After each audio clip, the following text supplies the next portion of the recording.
একটি চট্টগ্রামে থাকত ইদ্রিস নামের এক যুবক। সে ছিল সাধারণ একজন কৃষক। তার দিন কাটত জমি চাষ করে, পরিবারকে দেখাশোনা করে আর বন্ধুদের সঙ্গে গল্প করে।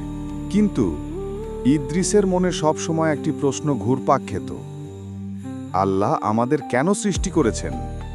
জীবনের আসল উদ্দেশ্য কি? একদিন গ্রামে এক বুড়ো আলেম এলেন। ইদ্রিস চাষ করে তার কাছে গিয়ে প্রশ্ন করল, হুজুর, জীবনের আসল সফলতা কি? আলেম মৃদু হেসে বললেন, বাবা, মানুষের জীবন খুবই ছোট।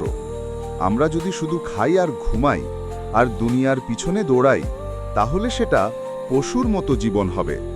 আল্লাহ আমাদের সৃষ্টি করেছেন তার ইবাদতের জন্য। কুরআনে আল্লাহ বলেন, আমি জিন ও মানুষকে শুধু আমার ইবাদতের জন্য সৃষ্টি করেছি। সূরা আয-যারিয়াত ৫৬।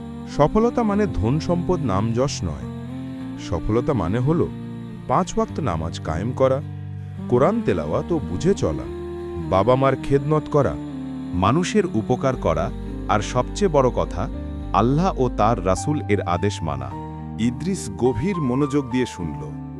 আলেম আরও বললেন, যে মানুষ দুনিয়ার সামান্য কষ্ট সহ্য করে কিন্তু ঈমান নিয়ে আল্লাহর কাছে ফিরে যায়, সেই প্রকৃত সফল।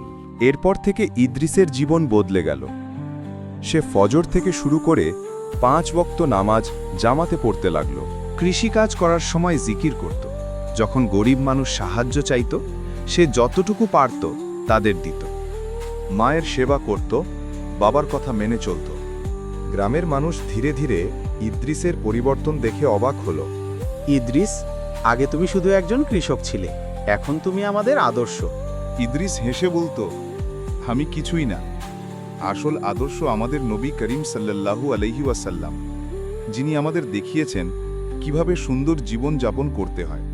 দিনের শেষে রাতে যখন আকাশের তারা দেখত, ইদ্রিস আল্লাহর কাছে দোয়া করত, হে আল্লাহ, আমাকে হিদায়াতের ওপর কবরে নেয়, যেন আমি তোমার সন্তুষ্টি নিয়ে জান্নাতে প্রবেশ করতে পারি। শিক্ষা: দুনিয়ার আসল সফলতা ধন সম্পদে নয়।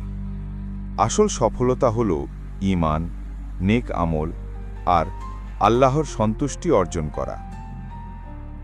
মুসলিম মানুষের জীবন মানেই দুনিয়াকে ব্যবহার করা আখিরাতের প্রস্তুতির জন্য।